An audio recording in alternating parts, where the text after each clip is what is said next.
So the BRT is really meant to be oriented to neighborhoods and to be a system that you walk to. So the stations are built at a very human scale.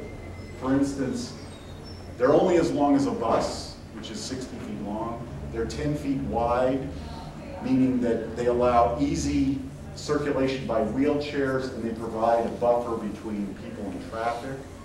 And they're about 13 inches high, meaning that that's exactly the height of the floor of the bus, so that getting on and off is easy. You don't have to step up, you don't have to look to make sure you're not stepping into the street.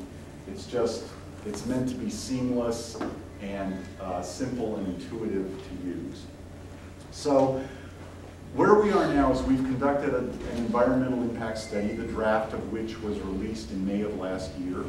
And now we're working with the cities to help develop what's called the locally preferred alternative, which is working out all the details. So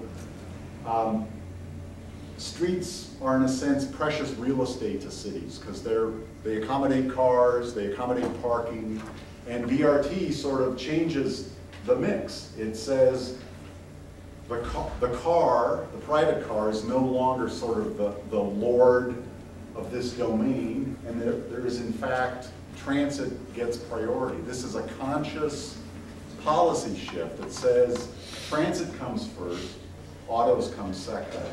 Nevertheless, those impacts, the loss of parking, the loss of traffic capacity, are legitimate environmental impacts, and that's what we're working with the cities right now to solve. And although it's a dramatic change, the problems are actually quite solvable. The parking mitigation plans and traffic impact mitigation plans that we've proposed will solve the problem, and we back it up. These are things that will be legally binding. That we cause will fix, but the benefits will be there for people to take advantage of for years to come. So the final thing is that when you look at how these transportation projects last over years, bus rapid transit, because it has dedicated bus lanes, the time advantages that accrue to passengers and people trying to get to work and get to school, those stay in perpetuity. So systems that don't use that don't take that aggressive step to put in the lanes, you can do things that speed them up, but over time, traffic grows and it grows, and that performance of the bus system declines and declines. And so for an agency like us, the reason why we focus on those 5 top routes that Robert mentioned is because we can't spend money everywhere, on every street, on every bus line in the same way, so we have to kind of focus our efforts.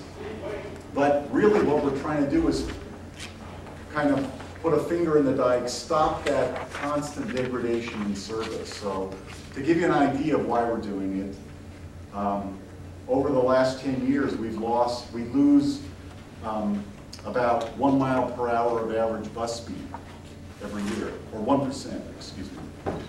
So that over the last, we've gone from like averaging 13, 14 miles an hour on average to averaging 11 or less on some lines. San Francisco is down to around 7 or 8 miles per hour on average. So some larger cities, including the East Bay, you're getting to the speeds that are typically for bicycles.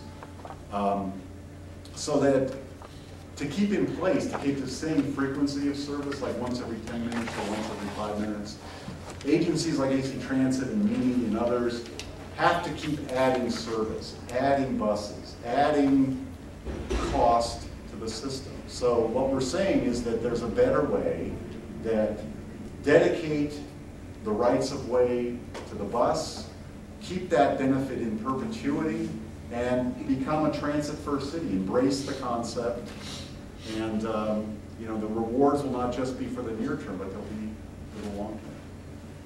So anyway, that was loosely based on this, but please take a look. There's some illustrations, and you can always also, I'll hand out my card to anybody who wants, and you can ask me anything you like.